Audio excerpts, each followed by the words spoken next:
اعوذ باللہ من الشیطان الرجیم بسم اللہ الرحمن الرحیم ان الحمد للہ نحمدہ ونستعینہ ونستغفرہ ونعوذ باللہ من شرور انفسنا ومن سیئات اعمالنا واشہد ان لا الہ الا اللہ وحدہ لا شریک لہ واشہد ان محمدا عبدہ ورسولہ ان اللہ وملائکتہ یصلون علی النبی یا ایھا الذین آمنوا صلوا علیہ وسلموا تسلیما اللہم صلی علی محمد وعلی آل محمد۔ آج میرے پاس جو ٹاپک ہے وہ ہے زکوٰۃ کی اہمیت۔ زکوٰۃ کی اہمیت مسلمانوں کی زندگی میں بہت زیادہ ہے۔ اسلام کے 5 بنیادی ارکان ہیں، جن میں پہلا اس بات کی گواہی دینا لا الہ الا اللہ محمد رسول اللہ، دوسرا نماز، تیسرا زکوٰۃ اور چوتھا اگر استطاعت ہو تو حج کرنا، 5واں ماہ رمضان کے روزے رکھنا۔ ایک شخص رسول پاک صلی اللہ علیہ وآلہ وسلم کی خدمت میں حاضر ہوا۔ ایک دیہاتی یا عرابی شخص رسول پاک صلی اللہ علیہ وآلہ وسلم کی خدمت میں حاضر ہوا۔ اس نے کہا یا رسول اللہ علیہ وآلہ وسلم کوئی ایسا طریقہ بتائیں کہ میں جنت میں پہنچ جاؤں۔ آپ صلی اللہ علیہ وآلہ وسلم نے فرمایا اللہ کی عبادت کرنا اور اس کو کسی کا شریک مت ٹھہرانا، پہلا، اور دوسرا آپ نے فرمایا نماز قائم کرنا، فرض نماز قائم کرنا، فرض، آپ نے فرض کی تاکید کی، فرض نماز قائم کرنا۔ تیسرا آپ نے کہا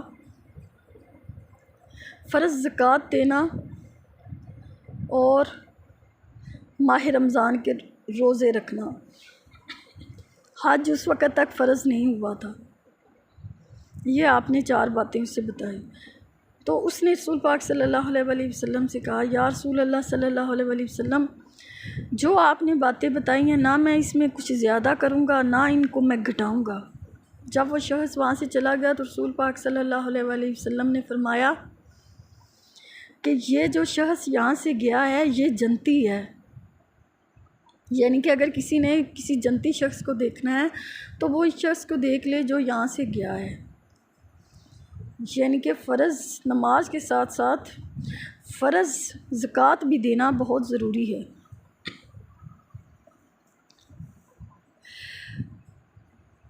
زکوٰۃ کو زکاة بھی بولتے ہیں، صدقہ بھی بولتے ہیں، انفاق فی سبیل اللہ بھی بولتے ہیں۔ زکاة کا مطلب ہوتا ہے پاک کرنا، یعنی کہ اللہ تعالیٰ نے جو آپ کو رزق دیا ہے اگر آپ صاحب نصاب ہیں اور قمری مہینوں کا جب سال مکمل ہو جائے تو پھر آپ نے اپنے مال و دولت کے اوپر جو 2.5% حصہ بنتا ہے وہ اللہ کی راہ میں خرچ کرنا ہے، اسے زکوٰۃ بولتے ہیں۔ پھر اس طرح باقی مال پاک ہو جاتا ہے، اسے صدقہ بھی کہتے ہیں۔ صدقہ کا لفظی مطلب تو نیکی ہے لیکن اس کو بہت زیادہ مفہوم دیے گئے ہیں۔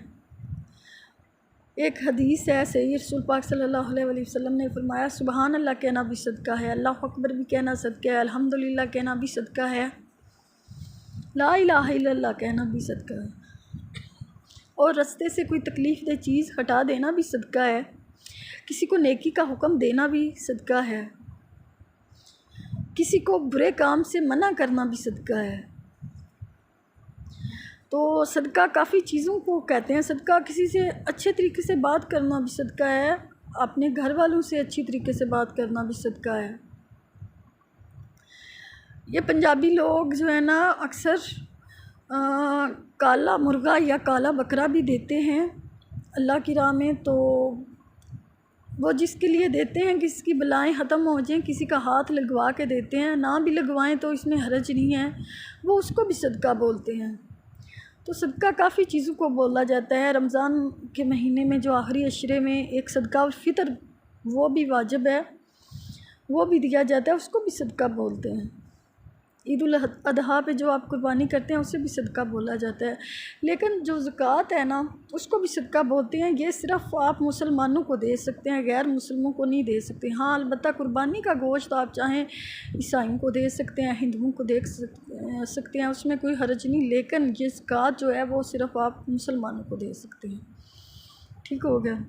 اور زکوٰۃ جن لوگوں پہ اللہ نے بہت احسان کیا، وہ جو مال و دولت رکھتے ہیں وہ سمجھتے ہیں ہم بڑے لوگ ہیں، لیکن وہ جانتے نہیں کہ اللہ تعالیٰ نے ان پہ کتنی بڑی آزمائش رکھی ہے۔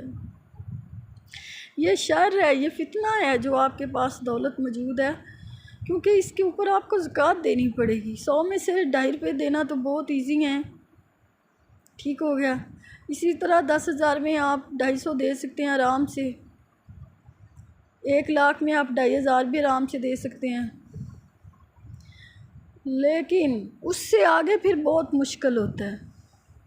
جب آپ کو 1 کروڑ پہ 2.5 لاکھ دینے پڑے نا تو پھر یہ بڑا مشکل کام ہے، پھر جیب ڈیلی کرنا بہت مشکل ہوتا ہے، وہ بھی اللہ کی راہ میں۔ تو اصل رازق تو اللہ ہے نا، اصل وارث کون ہے رزق کا، مال و دولت کا؟ وہ اللہ ہے۔ اس کی راہ میں خرچ کرنا، اور اس سے بھی مشکل کام، اگر آپ 1 ارب کے مالک ہیں تو آپ کو 1 سال میں 2.5 کروڑ روپے خرچ کرنے پڑیں گے۔ تو بہت کم لوگ ہیں جو مکمل زکوٰۃ دیتے ہیں، جو 1 ارب یا 1 کروڑ کے مالک ہیں۔ تو یہ بڑا فتنہ ہے، یہ بہت بڑی آزمائش ہے۔ زکوٰۃ دینا یہ کوئی آسان کام نہیں ہے، تو لوگ بخیلی بھی کرتے ہیں، اس میں ریاکاری بھی کرتے ہیں۔ تو اللہ نے اگر آپ کو دیا تو آپ کے لیے آزمائش بھی رکھی ہے۔ ابو ہریرہ رضی اللہ عنہ سے روایت ہے، رسول پاک صلی اللہ علیہ وسلم نے فرمایا، بنی اسرائیل میں 3 لوگ تھے، ایک کوڑی تھا، ایک گنجا تھا اور ایک نابینا تھا۔ اللہ تعالیٰ نے ایک دن ان کی آزمائش کی، ایک فرشتے کو انسانی شکل میں ان کے پاس بھیجا۔ وہ سب سے پہلے کوڑی کے پاس گیا، اس سے پوچھا کہ تمہیں کیا چاہیے؟ اس نے کہا مجھے خوبصورت جسم چاہیے۔ اس نے ہاتھ لگایا تو اس کا جسم خوبصورت ہو گیا۔ پھر اس نے اسے ایک حاملہ اونٹنی دے دی۔ پھر وہ گنجے کے پاس گیا، گنجے سے پوچھا تمہیں؟ اس نے کہا مجھے خوبصورت بال چاہیے۔ اس نے اسے اللہ کے حکم سے اس کے خوبصورت بال بھی آ گئے۔ اس نے پھر اسے ایک گائے گفٹ کی، حاملہ گائے۔ پھر اسی طرح وہ تیسرے ایک نابینا شخص کے پاس گیا تو اس نے کہا مجھے آنکھیں چاہیے۔ اسے بھی اللہ کے حکم سے آنکھیں مل گئی۔ اسے اس کی خواہش پہ ہی ایک حاملہ بکری دی گئی اور وہ وہاں سے رخصت ہو گیا۔ اللہ تعالیٰ نے پھر ان کے جانوروں میں خوب برکت ڈالی، خوب وہ بہت زیادہ جانور ہو گئے۔ تو اللہ تعالیٰ نے دوبارہ ان کی آزمائش کی، اسی فرشتے کو انسانی شکل میں، سابقہ انسانی شکل میں دوبارہ بھیجا۔ وہ سب سے پہلے اونٹنی جس کو ملی تھی، کوڑی جس کو خوبصورت جسم ملا تھا، اس کے پاس آیا۔ اسے کہا اللہ نے تجھے اتنا خوبصورت جسم دیا تھا، تمہیں یاد ہے اللہ نے تجھے رزق بھی دیا تھا، تو میں تو آج مجبور ہوں، تو مجھے ایک اونٹنی دے دو۔ اس نے کہا نہ، یہ خوبصورت جسم تو میرا اپنا ہے، اور یہ مال و دولت تو مجھے باپ دادا کے زمانے سے ملی ہوئی ہے، میری تو اپنی۔ آپ آج بھی دیکھیں جو نئے لوگ بھی ریچ ہوئے ہیں نا، وہ کہتے ہیں کہ وہ یہی شو کرتے ہیں اور کہ ہم جو ہے نا باپ دادا کے زمانے سے ہی ایسے ہیں، گویا کبھی غریب تھے ہی نہیں، ہم تو ایسے ہی لینڈ لارڈ ہیں۔ تو اس نے بھی ایسے ہی جھوٹ بولا۔ اس نے کہا میرے پاس تمہیں دینے کے لیے کچھ نہیں۔ اس طرح پھر وہ گیا دوسرے گنجے کے پاس، اس سے بھی سوال کیا کہ مجھے گائے دے دو، تمہیں اللہ نے اتنا۔ اس نے کہا نہیں، تمہارے لیے میرے پاس کچھ بھی نہیں ہے، مجھے یہ جو کچھ ملا ہے یہ تو میرے باپ دادا کی جو ہے نا زمانے سے میرے پاس ہے، میں اس کا وارث ہوں، تو میں تو شروع سے ہی خوبصورت بال رکھتا ہوں۔ اس نے بھی جھوٹ بولا۔ پھر وہ نابینے کے پاس گیا تو اس سے بھی یہ سوال کیا اللہ نے تمہیں آنکھیں دی ہیں، تو پھر اللہ نے تمہیں رزق دی۔ اس نے کہا ہاں مجھے یاد ہے اللہ نے مجھے آنکھیں دی، اللہ نے مجھ پہ کرم کیا، تو تم مجھ سے ایک بکری کے سوال پہ آئے ہو، تم جو کچھ یہاں سے جتنے ہی بکریاں چاہے لے کے جا سکتے ہو، آج میں تمہارا ہاتھ نہیں روکوں گا، مجھے یاد ہے اللہ نے مجھ پہ بڑا احسان کیا تھا۔ تو فرشتے نے کہا مجھے کچھ نہیں چاہیے، یہ تو اللہ کی طرف سے آزمائش ہے، جو پچھلے 2 تمہارے بھائی تھے وہ اپنی آزمائش میں ناکام ہو گئے اور اللہ تعالیٰ نے انہیں جو دیا تھا وہ واپس لے لیا۔ یعنی کہ اس حدیث کو بیان کرنے کا مقصد یہ ہے کہ اللہ تعالیٰ نے اگر آپ کو دیا ہے تو دیکھیں آپ کے لیے آزمائش بھی تو رکھی ہے کہ آپ نے اپنا مال و دولت سے جو 2.5% بنتا ہے وہ آپ نے ضرور دینا ہے۔ تو یہ ہر مسلمان پر فرض ہے جو زکوٰۃ ادا کرتا ہے ٹھیک طریقے سے، پھر اس کے لیے اللہ تعالیٰ کہتا ہے میں قدردان ہوں، میں اسے جو زکوٰۃ ٹھیک ادا کرتا ہے میں اسے ڈبل کر کے واپس لوٹاؤں گا۔ اب اللہ کہتا ہے گویا اس نے مجھے قرض حسنہ دیا۔ اب دیکھیں آپ نے اللہ کو قرض حسنہ تو نہیں دیا، لیکن اللہ قدردان ہے، اللہ بہت زیادہ قدر کرنے والا ہے۔ اللہ کہتا ہے میں قدر کرنے والا ہوں۔ تم نے میری راہ میں دیا، گویا تم نے مجھے قرض حسنہ دیا، میں تمہیں ڈبل کر کے واپس کروں گا۔ اور جب قیامت کا دن قائم ہوگا تو وہ دن 50,000 سال کا ہوگا، 50,000 سال کا۔ تو وہ جن نے اللہ کی راہ میں ٹھیک طریقے سے زکوٰۃ دی ہے کاؤنٹ کر کے، تو وہ ان کی زکوٰۃ ان کے اوپر بادل بن کے ٹھہرے گی۔ دیکھیں آپ اللہ تعالیٰ کا اتنا کرم۔ اسی طرح جو لوگ زکوٰۃ نہیں دیتے پھر ان کے لیے بھی اللہ تعالیٰ نے بہت زیادہ عذاب کی وعیدیں سنائی ہیں، قرآن مجید میں بھی بہت مقامات پہ ملتا ہے۔ تو سورہ آل عمران میں اللہ تعالیٰ فرماتا ہے کہ جو لوگ زکوٰۃ نہیں دیتے ان کے گلے میں توق پہنایا جائے گا۔ تو اس کو سپورٹیو ایک حدیث بھی ہے، بخاری اور مسلم دونوں میں موجود ہے۔ رسول پاک صلی اللہ علیہ وسلم نے فرمایا جو مال و دولت پہ زکوٰۃ نہیں دیتا اس کا جو ہے نا وہ مال و دولت ایک گنجے سانپ کی شکل میں اس کے گلے میں توق بنا کے پہنایا جائے گا آخرت کے دن۔ ٹھیک ہو گیا؟ آخرت کے دن ایک گنجا سانپ بن کے نا اس کی گردن کے گرد وہ توق بن کے ایسے لپٹے گا اور اس سے بولے گا، سانپ اس سے بولے گا میں تمہارا مال ہوں، میں تمہارا مال ہوں، اور اس کی باتیں پکڑ لے گا منہ کے یعنی کہ ہونٹوں کے کنارے، اور اس سے بولے گا میں تمہارا مال ہوں، اور پھر وہ سانپ اس کو کھانا شروع کر دے گا یہاں تک کہ اس کی انگلیاں تک نگل لے گا وہ سانپ والاعوذ باللہ تعالیٰ۔ اور وہ ایسا ہی کرتا رہے گا یہاں تک کہ اللہ تعالیٰ اس کے جنت یا جہنم میں جانے کا فیصلہ نہ سنا دے۔ یہ بات میں آپ کو بتا رہی ہوں، قیامت کا دن جب قائم ہوگا ابھی آپ کا حساب نہیں شروع ہوا، جنت اور جہنم میں جانے کا فیصلہ تو بعد میں ہوگا۔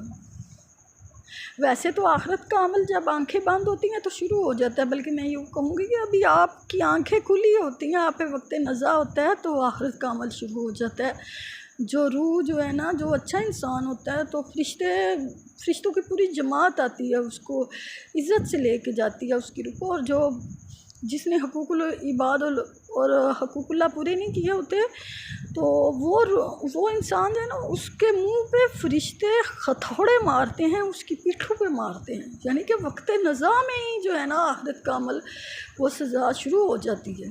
اور پھر اس میں جب اوپر سیدھی روح آسمان کی طرف جاتی ہے تو رستے میں فرشتے اس کو بالکل پسند نہیں کرتے اور اللہ تعالیٰ بھی اس سے ملاقات نہیں کرتا، اور پھر قبر میں جو سزا جزا کا عذاب ہوتا ہے، پھر اس کو جو عذاب ہوتا ہے، پھر قیامت کے دن تک اس پہ قبر میں بھی عذاب ہوتا رہتا ہے، اور پھر جب قیامت کا دن قائم ہوتا ہے تو پھر وہ دن 50,000 سال کا ہوگا۔ آپ سوچیں یہاں پہ 70-80 سال جس نے جی لیا تو کہتے ہیں بڑی لمبی زندگی ہے اس کی، جس نے 90 سال تک جو چلا گیا کہتے ہیں بہت عمر پائی۔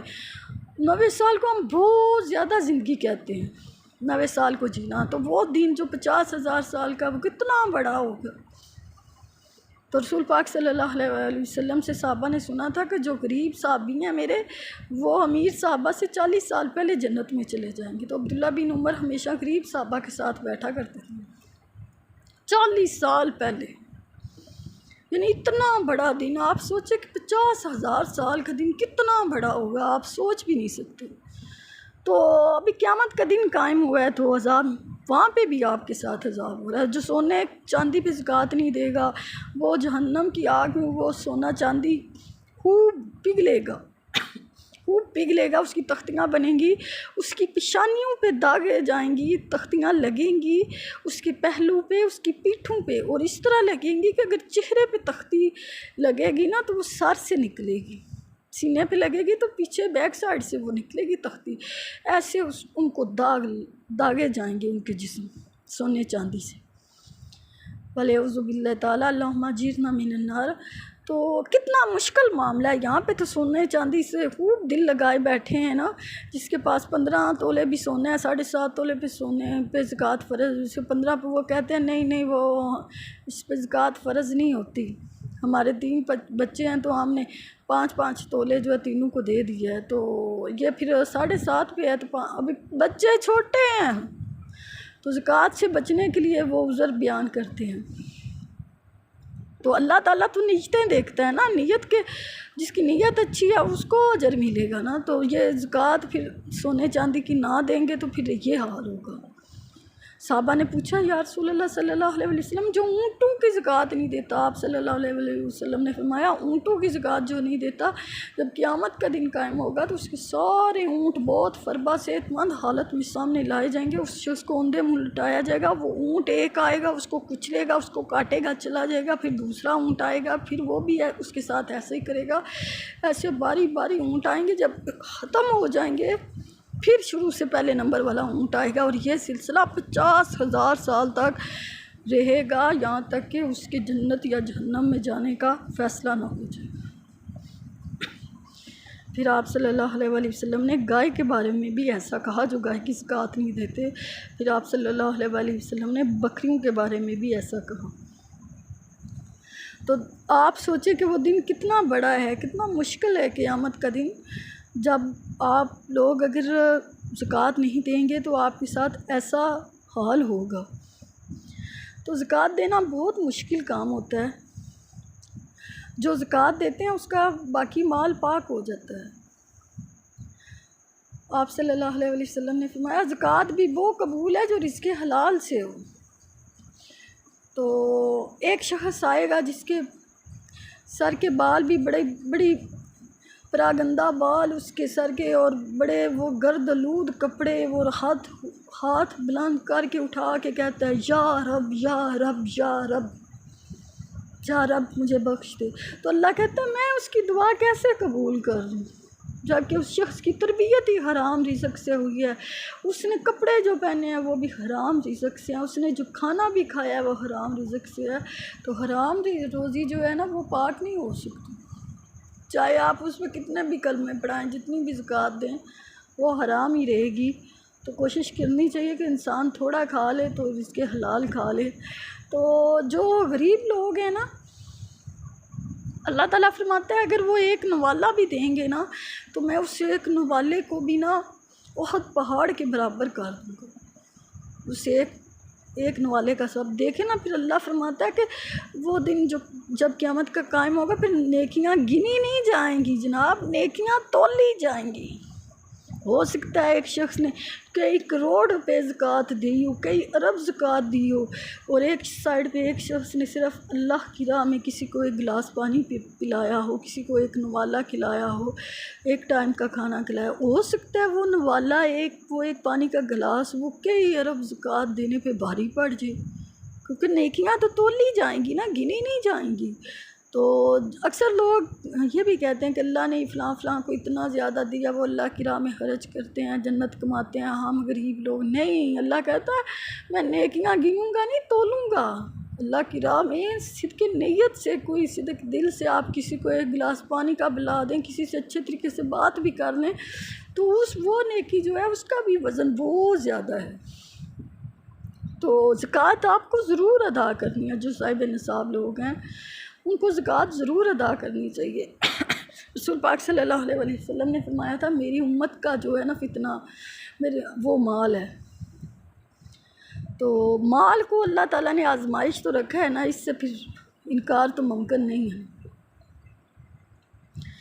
تو رسول پاک صلی اللہ علیہ وسلم کا فرمان ہے، ایک حدیث میں ملتا ہے کہ اے ابن آدم تو کہتا ہے میرا مال میرا مال میرا مال، تیرا مال تو وہ ہے جو تو نے کھا لیا، جو تو نے پہن لیا، جو تو نے اوڑھ لیا، باقی مال تو تیرے وارثوں کا ہے۔ اسی طرح ایک حدیث میں پتہ چلتا ہے کہ میت کے پاس 3 چیزیں ہوتی ہیں، 2 اس کی پیچھے رہ جاتی ہیں، ایک اس کے ساتھ جاتی ہیں، یعنی کہ رشتہ دار اور اس کا مال جو ہے نا وہ پیچھے رہ جاتا ہے، اور اس کے اعمال ہی اس کے ساتھ جاتے ہیں۔ تو آپ کو اعمال کمانے ہیں، یہ رزق جو ہے نا اس کا اصل وارث اللہ ہے، رزق کا وارث، دولت کا وارث اللہ ہے۔ اس دولت کا کوئی فائدہ نہیں جس میں ہدایت نہ ہو، جس میں غرور ہی غرور ہو، وہ کوئی فائدہ نہیں بالکل بھی۔ جس رزق میں عاجزی ہو، جس رزق میں اللہ تعالیٰ عزت پیدا کرے، رزق حلال دے، وہ تھوڑا بھی بہت ہے۔ دیکھیں نا رسول پاک صلی اللہ علیہ وسلم کبھی بھی صاحب نصاب نہیں تھے، انہوں نے اپنے پاس کبھی کچھ نہیں جوڑا، جو بھی تھا نا انہوں نے غریبوں میں تقسیم کر دیا اللہ کے۔ رسول پاک صلی اللہ علیہ وسلم ہمیشہ دعائیں کرتے تھے یا اللہ محمد اور آل محمد کو صرف اتنا ہی رزق دینا کہ جسم اور روح کا رشتہ قائم رہے۔ ٹھیک ہے، تو بہت زیادہ پیسہ ہونا یہ کوئی بڑی بات نہیں ہے، یہ کوئی بڑی بات نہیں ہے، لیکن ہمارے معاشرے میں لوگ بہت امپریس ہوتے ہیں جس کے پاس بہت پیسہ ہوتا ہے، اور لوگ یہی سمجھتے ہیں کہ ہمارے پاس دولت ہے تو سامنے والا امپریس ہو رہا ہے، تو ایسا نہیں ہوتا۔ سارے لوگ جس طرح انگلیاں 5 برابر نہیں ہوتی، ساری دنیا بھی ایک جیسی نہیں ہوتی، ایک گھر میں رہنے والے بہن بھائی بھی جو ہیں ایک سوچ نہیں ہو سکتے، اللہ ماشاء اللہ کچھ لوگ اچھے بھی ہوتے ہیں جو رزق کو کی وجہ سے کسی سے بالکل بھی عزت نہیں کرتے، بلکہ اس کے کردار کی وجہ سے اس کی رسپیکٹ کرتے ہیں۔ تو اللہ تعالیٰ نے رزق کا ذمہ نہیں لیا، اللہ تعالیٰ نے رزق کا ذمہ لیا لیکن ایمان کا ذمہ نہیں لیا، تو آپ لوگ اپنے ایمان پہ توجہ، آپ لوگوں نے ایمان کو بالکل ہی سیٹ کر دیا اور رزق کا ذمہ خود لے لیا، ایمان اللہ پہ چھوڑ دیا۔ ایسا مت کریں، واللہ اپنی جانوں پہ رحم کریں، آپ لوگ رازق اللہ کی ذات ہے، اور آپ اگر دنیا سے چلے جائیں گے نا تو پھر پیچھے کون ہے؟ جو آپ کی اولاد، آپ نے خود اپنے ہاتھوں سے کچھ نہیں اللہ کی راہ میں دیا، تو پھر آپ کے بچے آپ کے لیے کیا دیں گے؟ تو بہتر ہے جو آپ خود اپنے ہاتھوں سے دے لیں صدقہ زکوٰۃ ٹھیک طریقے سے، وہی بہتر ہے۔ پھر اولاد پہ آپ کیا امیدیں باندھیں گے اگر آپ خود ہی آپ کو توفیق نہیں ہوئی؟ تو آپ سوچیں، تو بہتر ہے آپ لوگ اپنے رزق سے خود ہی دے لیں، کچھ نہ کچھ اللہ کی راہ میں، کم سے کم ٹھیک آپ طریقے سے زکوٰۃ دیں، جو 2.5% بنتا ہے اپنے مال و دولت پہ، سونے چاندی پہ، اپنے اونٹوں پہ، کافی 10 چیزوں پہ زکوٰۃ ہے، وہ انشاءاللہ میں نیکسٹ لیکچر میں آپ کو ضرور بتاؤں گی۔ تو آپ کو زکوٰۃ دینی ہے، زکوٰۃ کی اہمیت سے انکار ممکن، یہ اسی طرح فرض ہے جس طرح نماز فرض ہے، لیکن ہم نماز کو فرض سمجھتے ہیں، زکوٰۃ کو بالکل اگنور کر رکھا ہے۔ بہت کم لوگ ہیں، لوگ بے ایمانی کرتے ہیں، جھوٹ بولتے ہیں کہ نہیں جی ہم بے حساب دیتے ہیں، وہ ایکچولی حساب کرنا نہیں چاہتے، ان کو پتہ ہے حساب کریں گے تو زیادہ زکوٰۃ نکلے گی، تو ہم گنتے ہی نہیں ہیں، تو گننا چاہیے، زکوٰۃ جو بنتی ہے وہ ضرور دینی چاہیے۔ اللہ تعالیٰ آپ کو مجھے عمل کی توفیق عطا فرمائے۔